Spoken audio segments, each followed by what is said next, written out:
പക്ക selfish ആയിട്ടുള്ള ഒരാളെ തിരിച്ചറിയാനേ 6 വഴികളുണ്ട്. ഒന്നാമത്തെ എന്ന് പറയുന്നത്, അവരുടെ കാര്യം നടക്കാൻ വേണ്ടി നന്നായി ചിരിച്ച് അവർ സംസാരിക്കും.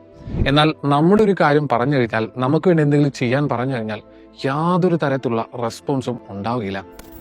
രണ്ടാമത്തെ എന്ന് പറയുന്നത്, നമ്മളോട് എല്ലാ കാര്യങ്ങളും കുത്തി ഇങ്ങനെ ചോദിച്ചുകൊണ്ടിരിക്കും. പക്ഷേ അവരുടെ ഒരു കാര്യവും അവൻ വിട്ടുപറയില്ല. മൂന്നാമത്തെ എന്ന് പറയുന്നത്, ഒരു ഡിസ്റ്റൻസ് എപ്പോഴും മെയിൻറ്റെയിൻ ചെയ്യും. നമ്മൾ എല്ലാവരും കൂടി എങ്ങോട്ടെങ്കിലും പോകണം എന്ന് പറഞ്ഞു കഴിഞ്ഞാൽ അവൻ ആദ്യം ഒറ്റയ്ക്ക് അങ്ങോട്ട് പോകും. എന്നിട്ട് 1000 റീസൺസ് അതിനുണ്ടാക്കി പറയുകയും ചെയ്യും.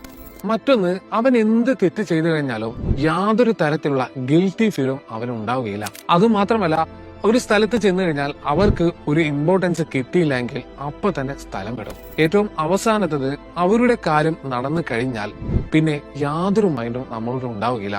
പിന്നീട് മറ്റെന്തെങ്കിലും കാര്യം വരുന്ന സമയത്തായിരിക്കും നമ്മുടെ അടുത്തേക്ക് വരുന്നത്.